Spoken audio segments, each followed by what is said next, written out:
ನವರಾತ್ರಿ 4ನೇ ದಿನ ಕೂಷ್ಮಾಂಡಾ ದೇವಿಯ ಪೂಜೆ ವಿಧಾನ, ಮಹತ್ವ, ಮುಹೂರ್ತ, ಪೂಜೆ ಫಲವೇನು? ಕೂಷ್ಮಾಂಡಾ ದೇವಿ ಕಥೆ, ಕೂಷ್ಮಾಂಡಾ ದೇವಿ ಸ್ವರೂಪವೇನು? ಸಂಪೂರ್ಣ ಮಾಹಿತಿ ತಿಳಿಯಿರಿ. ಹಿಂದೂ ಧರ್ಮದಲ್ಲಿ ನವರಾತ್ರಿಯ 9 ದಿನಗಳನ್ನು ಶಕ್ತಿಯ ಆರಾಧನೆಗೆ ಬಹಳ ಮಂಗಳಕರವೆಂದು ಪರಿಗಣಿಸಲಾಗುತ್ತದೆ. ನಿಜವಾದ ಮನಸ್ಸಿನಿಂದ ಪೂಜಿಸುವ ಭಕ್ತರಿಗೆ ದುರ್ಗಾದೇವಿಯು ವರ್ಷವಿಡೀ ತನ್ನ ಆಶೀರ್ವಾದವನ್ನು ನೀಡುತ್ತಾಳೆ ಎಂದು ನಂಬಿಕೆ ಇದೆ. ನವರಾತ್ರಿಯ 4ನೇ ದಿನದಂದು ತಾಯಿ ಕೂಷ್ಮಾಂಡಾ ದೇವಿಯನ್ನು ಪೂಜಿಸಲಾಗುತ್ತದೆ. ಕೂಷ್ಮಾಂಡಾ ದೇವಿಯನ್ನು ಬ್ರಹ್ಮಾಂಡದ ಮೂಲಶಕ್ತಿ ಎಂದು ಪರಿಗಣಿಸಲಾಗಿದೆ. ದುರ್ಗೆಯ ರೂಪಗಳಲ್ಲಿ ಕೂಷ್ಮಾಂಡದ ರೂಪವನ್ನು ಅತ್ಯಂತ ಉಗ್ರವೆಂದು ಪರಿಗಣಿಸಲಾಗಿದೆ. ಕೂಷ್ಮಾಂಡಾ ದೇವಿ ಪೂಜಾ ಸಮಯ ಅಕ್ಟೋಬರ್ 6ರಂದು ಬೆಳಗ್ಗೆ 7:49 ರಿಂದ ಪ್ರಾರಂಭವಾಗುತ್ತದೆ ಮತ್ತು ಅಕ್ಟೋಬರ್ 7ರಂದು ಬೆಳಗ್ಗೆ 9:47ಕ್ಕೆ ಕೊನೆಗೊಳ್ಳುತ್ತದೆ. ಈ ವರ್ಷ ಅಕ್ಟೋಬರ್ 3ರಿಂದ 11ರವರೆಗೆ 9 ದುರ್ಗೆಯನ್ನು ರೂಪಗಳಲ್ಲಿ ಪೂಜಿಸಲಾಗುತ್ತದೆ. ಕೂಷ್ಮಾಂಡಾ ದೇವಿ ಸ್ವರೂಪವೇನು? ತಾಯಿ ಕೂಷ್ಮಾಂಡಾ ದೇವಿ 8 ತೋಳುಗಳಿವೆ. ಆದುದರಿಂದ ಈಕೆಯನ್ನು ಅಷ್ಟಭುಜ ದೇವಿ ಎಂದು ಕರೆಯುತ್ತಾರೆ.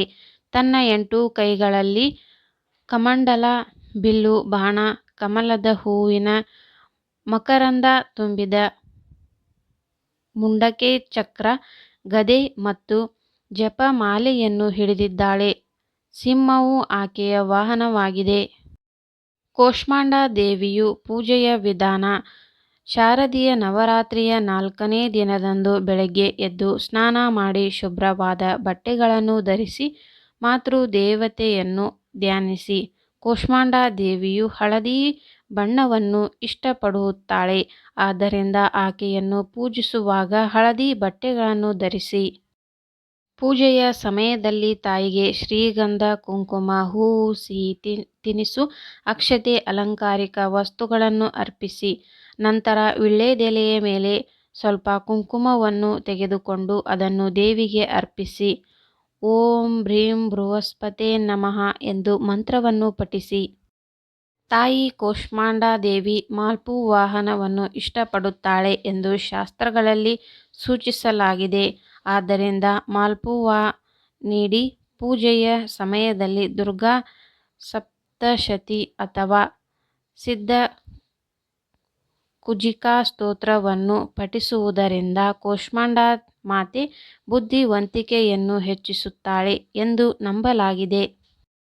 ಕೂಷ್ಮಾಂಡಾ ದೇವಿಯ ಪೂಜಾ ಫಲವೇನು? ಬಯಸಿದ ಆಸೆಗಳನ್ನು ಈಡೇರಿಸಿಕೊಳ್ಳಲು ನವರಾತ್ರಿಯ ಸಮಯದಲ್ಲಿ 9 ದಿನ ಭಕ್ತರು ಉಪವಾಸವನ್ನು ಮಾಡುತ್ತಾರೆ. ಕೆಲವರು ಅಲ್ಪ ಆಹಾರ ಸೇವಿಸಿ ಆಚರಿಸಿದರೆ, ಇನ್ನು ಕೆಲವರು ಒಂದು ಹೊತ್ತಿನ ಆಹಾರವನ್ನು ಮಾತ್ರ ಸೇವಿಸಿ ಉಪವಾಸ ಆಚರಿಸುತ್ತಾರೆ.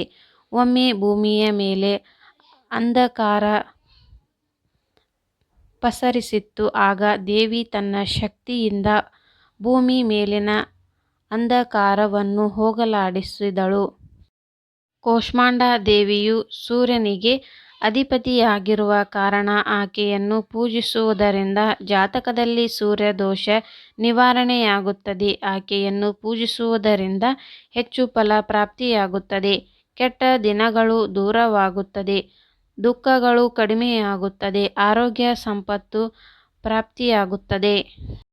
ಕೂಷ್ಮಾಂಡಾ ದೇವಿ ಕಥೆ, ಕೂಷ್ಮಾಂಡಾ ದೇವಿ ರಾಕ್ಷಸನನ್ನು ಸಂಹರಿಸಲು ಅವತರಿಸಿದ ದುರ್ಗೆಯ 4ನೇ ರೂಪ. ಆ ಸಮಯದಲ್ಲಿ ಜಗತ್ತು ಅಸ್ತಿತ್ವದಲ್ಲಿರಲಿಲ್ಲ. ಸುತ್ತಲೂ ಕತ್ತಲೆ ಆವರಿಸಿತ್ತು. ದೇವಿ ಪ್ರತ್ಯಕ್ಷಳಾದ ಬಳಿಕ ಸೃಷ್ಟಿ ಬದಲಾಯಿತು. ಎಲ್ಲೆಡೆ ಬೆಳಕು ಆವರಿಸಿತು. ಹೀಗಾಗಿ ಈಕೆಯನ್ನು ಆದಿಸ್ವರೂಪ ಎಂದು ಕರೆಯಲಾಗುತ್ತದೆ. ಪುರಾಣಗಳ ಪ್ರಕಾರ ಕೂಷ್ಮಾಂಡಾ ದೇವಿಯ ದೇಹದ ತೇಜಸ್ಸು ಸೂರ್ಯನಂತಿದೆ. ಕೂಷ್ಮಾಂಡಾ ದೇವಿಯನ್ನು ಯಾರು ಹೃದಯದಿಂದ ಪೂಜಿಸುತ್ತಾರೋ ಅಂಥವರಿಗೆ ದೇವಿ ದುಃಖಗಳಿಂದ ಕಾಪಾಡುತ್ತಾಳೆ, ಶಕ್ತಿ, ಖ್ಯಾತಿ, ಆರೋಗ್ಯ ನೀಡುತ್ತಾಳೆ. ಈ ಮಾಹಿತಿ ನಿಮಗೆ ಇಷ್ಟವಾದಲ್ಲಿ ಒಂದು ಲೈಕ್ ಮಾಡಿ ಹಾಗೂ ಸಬ್ಸ್ಕ್ರೈಬ್ ಮಾಡಿಕೊಳ್ಳಿ. ಇಂತಹ ಯೂಸ್ಫುಲ್ ವಿಡಿಯೋದೊಂದಿಗೆ ಮತ್ತೆ ಸಿಗೋಣ. ಈ ವಿಡಿಯೋ ಕೊನೆ ತನಕ ನೋಡಿದ್ದಕ್ಕೆ ನಿಮಗೆಲ್ಲರಿಗೂ ಧನ್ಯವಾದಗಳು.